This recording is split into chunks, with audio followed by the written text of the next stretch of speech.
Hello everyone, I welcome you all in this lecture, and in this lecture we are going to discuss how can you determine standard deviation for continuous series.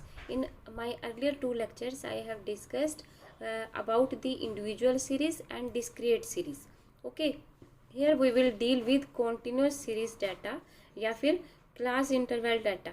अगर आपको class interval data दिया गया है then how can you determine standard deviation? इन individual series and discrete series में मैंने आपको बताया था कि there were two methods, direct method and shortcut method. By using these two methods आप जो है स्टैंडर्ड डेविएशन डिटरमाइन कर सकते थे. ठीक है, बट कॉन्टिन्यूस सीरीज में there is only one method जो कि मोस्टली यूज होता है for determining the standard deviation in the continuous series. इस मेथड को क्या बोलते हैं? Step deviation method. ओके, तो आपने ओनली ये सिंगल मेथड ही यूज करके स्टैंडर्ड डेविएशन फाइंड आउट करनी है. आपको किसी भी टाइप का डाटा दिया गया हो, डैट मीन्स कोई सिंप्लीफाइड डाटा है, कॉम्प्लिकेटेड डाटा है, किसी भी तरह का डाटा है, but if it is in class interval तो आपको स्टेप डेविएशन मेथड यूज करना है. और इस मेथड में आपको जो फॉर्मूला यूज करना है, this is the formula. In that formula you can see that यहाँ तक जो है ये फॉर्मूला बिल्कुल सेम है जैसा कि हमने डिस्क्रीट सीरीज के केस में यूज़ किया था. ओके, तो यहाँ तक तो सारा के सारा सेम है, बट इसको फिर but the difference is that कि यहाँ पर जो डेविएशन ली है, पहले हम लोग डेविएशन कैसे निकालते थे? हम लोग डेविएशन निकालते थे X I minus X bar. That means हर एक ऑब्जर्वेशन, एक्स आई का मतलब है कि x1 observation, x2 observation, x3 observation, तो जो डिफरेंट ऑब्जर्वेशंस डाटा के अंदर दी गई है वो मीन से कितनी डिफरेंट है ना. तो डी हम लोग ऐसे निकालते थे, बट यहाँ पर हमने क्या ध्यान रखना है? हमने यहाँ पर क्या ध्यान रखना है कि हमें वन थिंग इज डैट कि हमें मीन निकालना नहीं है. जैसे कि हम शॉर्टकट मेथड में मीन नहीं निकालते, किसी भी ऑब्जर्वेशन को एज ए मीन मान लेते हैं, वही अज्यूम्ड मीन हमें यहाँ पर मानना है. ओके, अज्यूम्ड मीन मानने के बाद आपने जो डेविएशन निकालनी है, यहाँ पर थोड़ा सा फॉर्मूला इज डिफरेंट. यहाँ पर आपने क्या निकालना है? x minus A by I. ये तो ठीक है कि एक different observations minus mean. Okay, but इसको आपने i से डिवाइड करना है. अब ये i क्या है? i is the class interval. ठीक है, अगर मान लो क्लास है 0 to 10 है ना, तो इसकी हाइयर वैल्यू क्या है? 10. 10 माइनस 0 10 है ना.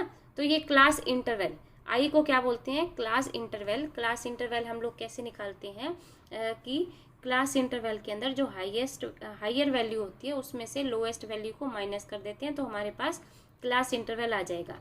तो आपने इस वाले फॉर्मूला में जब भी डेविएशन निकालनी है तो आपने ये वाला फॉर्मूला यूज करना है, that is x minus A. A is the assumed mean by i.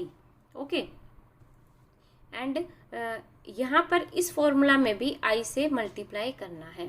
ये दो डिफरेंस है यहाँ पर. And one more difference is that कि आपको जब क्लास इंटरवल में डाटा दिया जाएगा तो आपने उनकी मिड वैल्यू निकालनी है. x is the mid value here. तो आपको ये सब चीज़ें समझ में आएंगी. यहाँ पर मैं एक एग्जाम्पल लेती हूँ कि suppose this is the data. Okay, this is the data. In that data you can see that this is the class interval, this is the frequency. Okay, तो आपको सबसे पहले क्या लेनी है? आपको सबसे पहले तो ये सारी की सारी जो क्लास इंटरवल्स की जो वैल्यूज़ हैं इनकी मिड वैल्यू लेनी है. जैसे कि फर्स्ट क्लास इंटरवल को अगर हम देखें 0 to 10, तो 0 प्लस 10 बाय 2 5, तो ये मिड वैल्यू हो गई इस क्लास की. इसी तरह 10 प्लस 20 बाय 2 15, 20 प्लस 30 बाय 2 25. तो इस तरह से आपने हर एक क्लास इंटरवल की मिड वैल्यू आपने निकालनी है. ठीक है, नाउ अब आपके पास x भी आ गया. अब आपके पास ये मिड वैल्यू यानी कि x भी आ गया है ना. अब आपके पास ये x आ गया, ये f आ गया. ओके, अब आपने क्या निकालना है? d. d निकालने से पहले आपको क्या चाहिए? मीन चाहिए. ठीक है, तो ये जो सारी वैल्यूज आई, इन सारी में से आप किसी को भी आप एज ए मीन कंसीडर कर सकते हो, अज्यूम कर सकते हो कि ये हमारे डाटा का मीन है। और जनरली आपको कौन सा जो है चूज करना है फॉर द एज्यूम्ड मीन।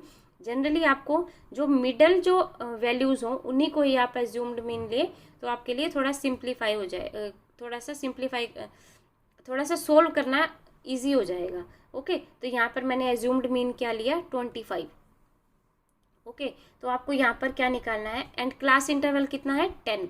हर एक क्लास में आप देखिए डिफरेंस कितना है, 10 में से 0 गए 10, 20 में से 10 गए 10, 30 में से 20 गए 10।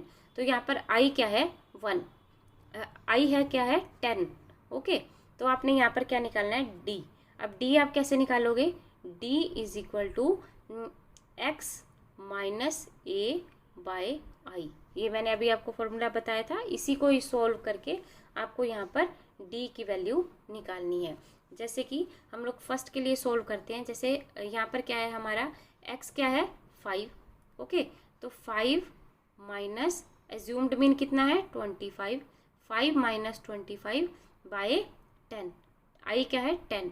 तो हमारे पास कितना आ गया -20 बाय 10। तो इसको आप सोल्व करोगे तो क्या आ जाएगा -2। तो यहाँ पर क्या आ गया -2। इसी तरह ये जितनी भी ऑब्जर्वेशंस हैं सब के लिए ये फॉर्मूला यूज करके आपको डेविएशन निकालनी है। Okay, after finding the deviation आपको क्या निकालना है D square, you have to find out D square. इसी तरह आपको निकालना है F D, F multiply D. ये एफ की वैल्यूज है सारी, ये डी की हैं, तो इनको आपने आपस में मल्टीप्लाई करना है। इसी तरह ही आपने क्या निकालना है F D square, F multiply D square. तो आपने क्या निकालना है summation F D, summation F D square, summation F. तो ये तीनों वैल्यूज आपकी किस में यूज होंगी, इन डिटरमाइनिंग स्टैंडर्ड डेविएशन। तो ये स्टैंडर्ड डेविएशन का फॉर्मूला है। तो इससे रिलेटेड हमने सारी वैल्यूज हमने फाइंड आउट कर ली थी अभी। This is summation F D square है ना, तो यहाँ पे 15 रखा। This is summation F D, तो यहाँ पर क्या है 1 रखा। और समेशन एफ कितना था 7, तो ये हमने यहाँ पर ये सारी वैल्यूज पुट कर दी और साथ में मल्टीप्लाई किया बाय आई। आई क्या था क्लास इंटरवल दैट इज 10। तो आप इस सारे को सोल्व करोगे then you will get an answer of 14.5। This is the standard deviation for this continuous series. Okay, तो standard deviation for the continuous series आप डिटरमाइन कर सकते हो by using step deviation method. Step deviation method में आपने ये formula use करना है, एंड जब आप ये फॉर्मूला यूज़ करोगे तो आपको मीन निकालने की ज़रूरत नहीं है। किसी भी ऑब्जर्वेशन को आप एज ए मीन अज्यूम करोगे। एक तो आपको ये चीज़ ध्यान रखनी है, और दूसरी क्या रखनी है कि आपको आई निकालना है, I is the class interval, ठीक है। और आप एक्स कैसे निकालोगे, mid value of every class. Okay, और जो आप डेविएशन निकालोगे, डेविएशन पहले आप इंडिविजुअल सीरीज में डिस्क्रीट सीरीज में डेविएशन कैसे निकालते थे X I minus X bar, but यहाँ पर आपने कैसे निकालनी है x minus A by I. ये फॉर्मूला आप यूज़ करके डेविएशन जो है डेविएशन के लिए सोल्व करोगे।